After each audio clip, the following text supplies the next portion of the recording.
जय भीम दोस्तों। आज एक नया सब्जेक्ट, नया टॉपिक। डॉक्टर अम्बेडकर ने एक किताब लिखी, बुद्धा एंड हिज धम्मा। और अब तक के जो भी राजा रहे, सम्राट रहे, जो भी भारत के महान, उनमें से सबसे महान सम्राट अशोक। और उनने बुद्ध के ही धम्म को क्यों अपनाया, और अम्बेडकर ने अशोक को इतना क्यों महत्व दिया, इसी बात पर चर्चा करेंगे, इसी बात पर प्रकाश डालेंगे। बुद्ध की शिक्षाओं ने महान मौर्य राजा अशोक और आधुनिक भारत के निर्माता में से एक डॉक्टर बी आर अम्बेडकर के मन को गहराई से प्रभावित किया था।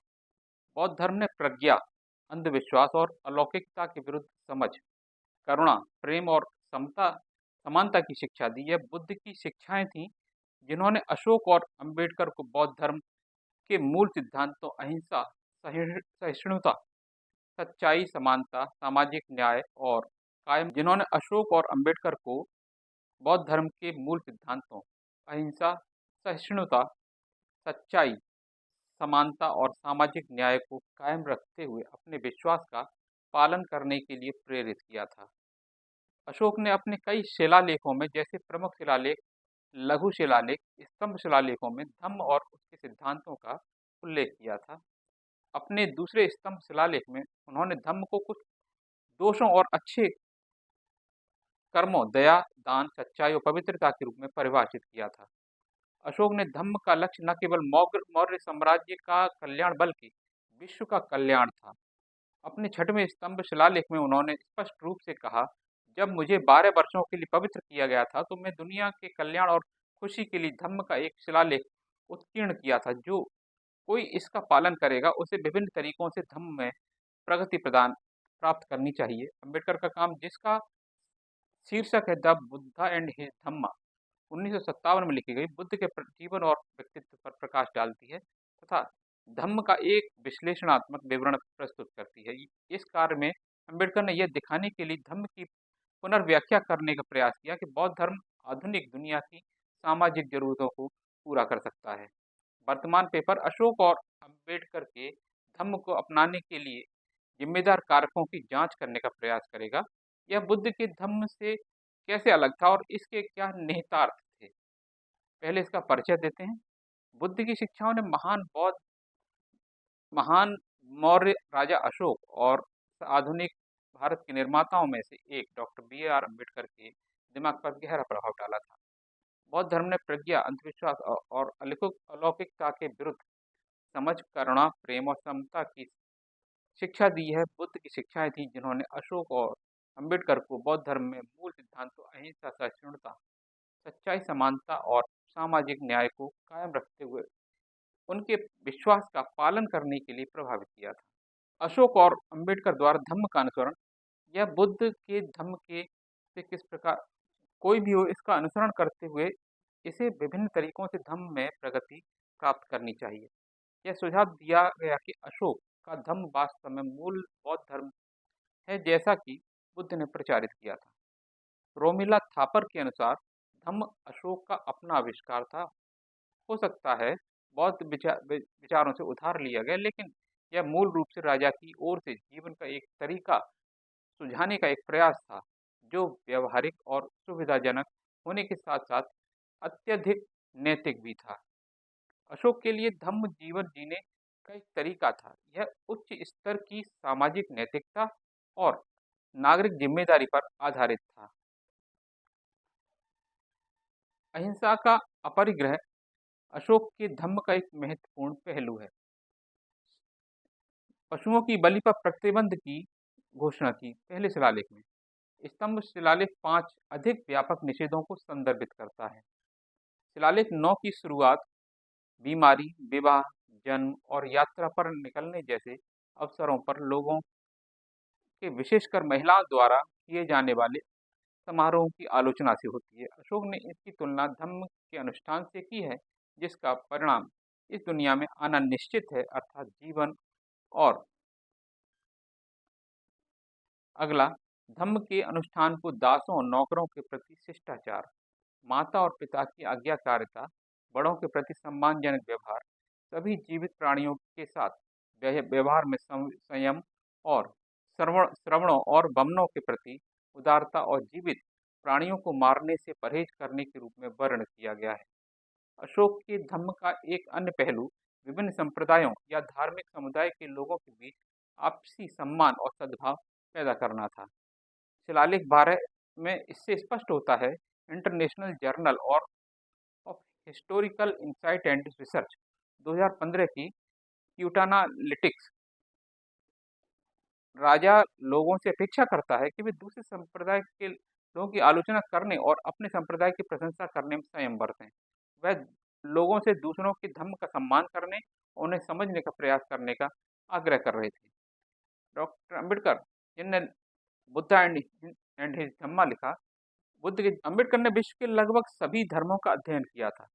वह इस निष्कर्ष पर पहुंचे कि मानव सभ्यता को प्रभावित करने वाले अधिकांश धर्म अपने दृष्टिकोण में हठधर्मी, संकीर्ण और सांप्रदायिक हैं। वे अपने अस्तित्व के लिए चमत्कारों, जादू टोना और जादूगरी पर निर्भर करते हैं। वे तर्क से डरते हैं और वैज्ञानिक विश्लेषण और स्वतंत्र व्याख्या से नफरत करते हैं। अंबेडकर के अनुसार धर्म का इतिहास मनुष्य के विरुद्ध मनुष्य की बर्बरता और अमानवीयता से भरा पड़ा है। अंबेडकर का मानना था कि दुनिया के प्रमुख धर्म असमानता से मुक्त नहीं है। सिख धर्म आध्यात्मिक समानता की घोषणा तो करता है, लेकिन गुरुद्वारों के बाहर वे किसी भी रूढ़िवादी हिंदू के समान ही बुरे हैं। ईसाई धर्म और इस्लाम धर्म अंबेडकर को पसंद नहीं आए क्योंकि उसमें तर्क संगतता का अभाव था। हिंदू धर्म के बारे में उन्होंने कहा, हिंदू धर्म एक बूढ़ा शरीर है जिसके सभी जोड़ बुढ़ापे और बीमारी से पीड़ित हैं और पीड़ित मानवता के लिए कोई आशा नहीं रखता। दलित जनता के लिए तो बिल्कुल भी आशा नहीं रखता है। भारत, जिसकी भयावह गरीबी और दयनीय स्थिति के लिए वह सीधे तौर पर जिम्मेदार है। अंबेडकर बौद्ध धर्म की ओर आकर्षित थे क्योंकि यह संयम पर आधारित था। कुल सुखवाद अर्थात चरवाक का खाओ पियो और मौज करो तथा संपूर्ण अहिंसा और तपस्या। जैन धर्म को बौद्ध धर्म में स्थान नहीं मिला। उन्होंने बौद्ध धर्म में मनुष्य के लिए एक नई आशा, एक नई भारत की भावना के अनुरूप लोकतांत्रिक तत्व और नई सामाजिक व्यवस्था, संवैधानिक दर्शन।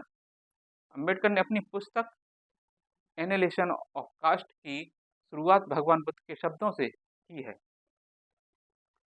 सत्य को सत्य और असत्य को असत्य के रूप में जाने।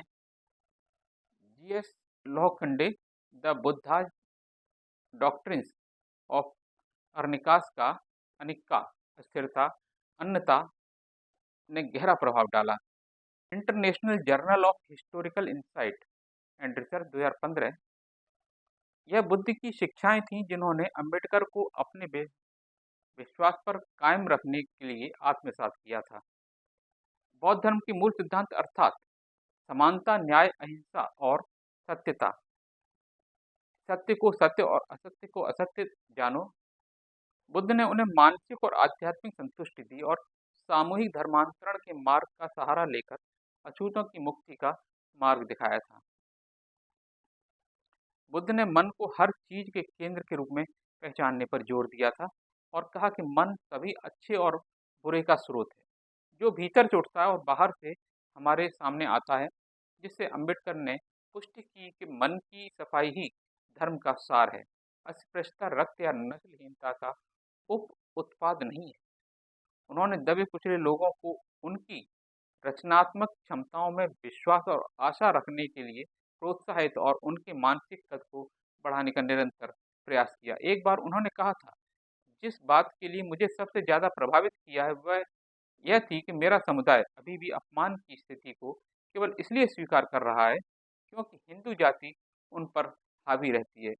आपको अपनी ताकत पर भरोसा करना चाहिए। इस धारणा को त्याग देना चाहिए कि आप किसी भी तरह से किसी भी समुदाय से कमतर हैं।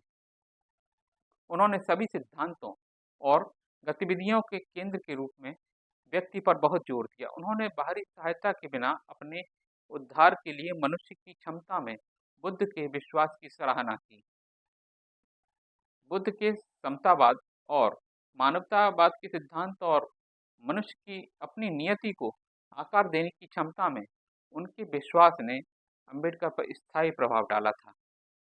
मई 1956 में एक प्रसारण में अम्बेडकर ने कहा, मैं बौद्ध धर्म को पसंद करता हूँ क्योंकि यह एक साथ 3 सिद्धांत देता है, जो कोई अन्य धर्म नहीं देता। बौद्ध धर्म प्रज्ञा अर्थात अंधविश्वास और अलौकिकता के विरुद्ध समझ है। करुणा अर्थात प्रेम और समानता अर्थात समता सिखाता है। उन्होंने मार्क्स की तुलना बुद्ध को प्राथमिकता दी क्योंकि बुद्ध अकेले ही स्वतंत्रता, समानता और भाईचारा प्रदान कर सकते थे। मार्क्स ने समानता पर जोर दिया लेकिन स्वतंत्रता और भाईचारा प्रदान करने में वो विफल रहे थे। अम्बेडकर ने आगे कहा, बुद्ध के धम्म का ईश्वर और आत्मा से कोई लेना देना नहीं। उनके धम्म का मृत्यु के बाद के जीवन से कोई लेना देना नहीं था, ना ही उनके धम्म का अनुष्ठानों और समारोहों से कोई सरोकार है। उनके धम्म का केंद्र मनुष्य और पृथ्वी पर उसके जीवन में मनुष्य का मनुष्य से संबंध है। यह उसका उनका पहला अभिधारणा थी। उनकी दूसरी धारणा यह थी कि मनुष्य दुख, कष्ट और दरिद्रता में जी रहे हैं। संसार दुखों से भरा है और दुखों को कैसे दूर किया जा सकता है। धम्म का एकमात्र उद्देश्य संसार है, दुख के अस्तित्व को पहचानना और दिखाना है। दुख पर विजय पाने का मार्ग ही उनके धम्म का आधार और सिर्फ आधार है। बुद्ध का धर्म कोई रहस्योद्घाटन नहीं है। इसकी खोज मनुष्य ने मनुष्य के लिए की थी। नैतिक मानव समाज में व्यवस्था मनुष्य पर निर्भर है, किसी और पर नहीं। इसमें नैतिकता को स्थान दिया गया है। भगवान की धम्म ने वेदों की अचूकता को अस्वीकार कर दिया। मोक्ष, आत्मा की मुक्ति, प्रभावकारिता, संस्कार, चतुर्वर्ण, ईश्वर, आत्मा, आत्मा का स्थानांतरण, कर्म, धम्म, कारण एवं प्रभाव के नियम को स्वीकार किया। इसने सामाजिक समानता का उपदेश दिया और सभी को नीचे खींचने का समर्थन किया। सामाजिक बाधाएं, इन्हीं कारणों से अम्बेडकर बौद्ध धर्म की ओर आकर्षित हुए।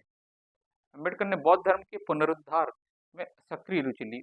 उनके लिए मनुष्य ही माप है सभी चीजों का। अम्बेडकर की विचारधारा में मनुष्य का पुनरुत्थान प्रमुख विशेषता है। यह विचार उन्होंने एस ऑफ पनेसॉन्स और होली से एम्बोव डेसी से लिया। क्योंकि महत्व का यह विचार संभवतः उन्होंने पुनर्जागरण और ज्ञानोदय से लिया था। उनके जीवन मिशन का मुख्य उद्देश्य अपने भाइयों को अस्पृश्यता और जातिवाद की दास्ता से मुक्त कराना और उन्हें मुख्य धारा में जोड़ना था। अम्बेडकर के बौद्ध दर्शन और संस्कृति की क्रांतिकारी प्रकृति को पहचाना। उन्होंने क्योंकि बुद्ध ही थे जिन्होंने सामाजिक असमानता, आर्थिक दमन, राजनीतिक अत्याचार और धार्मिक भेदभाव के खिलाफ विद्रोह की भावना की शुरुआत की थी। बौद्ध आंदोलन ने लोगों से जीवन के सभी क्षेत्रों में मनुष्य मनुष्य के बीच सही संबंध विकसित करने को कहा, ताकि बहुजन हिताय बहुजन सुखाय के सिद्धांतों को मूर्त रूप दिया जा सके। इसने एक मानवतावादी संस्कृति, एक समृद्ध और गौरवशाली सभ्यता की नींव तैयार की, जहां अम्बेडकर ने सामाजिक नियतिवाद, राजनीतिक अत्याचार और आर्थिक उत्पीड़न की ताकतों के खिलाफ लड़ने के लिए अपने राजनीतिक और सामाजिक विचारों को अपनाया। अम्बेडकर की समुदाय की अवधारणा नैतिक और नीतिपरक थी। उन्होंने तर्क दिया कि हिंदू धर्म या मार्क्सवाद समुदाय होने के योग्य नहीं, क्योंकि वे उत्पादन प्रक्रिया में भागीदारी पर आधारित हैं। बौद्ध धर्म को नैतिकता पर आर्थिक समुदाय के मूल्य वाले आदर्श के रूप में पेश किया गया था। उनका मानना था कि बौद्ध धर्म ने तर्क और नैतिकता के आधार पर समाज स्थापित करने का प्रयास किया है।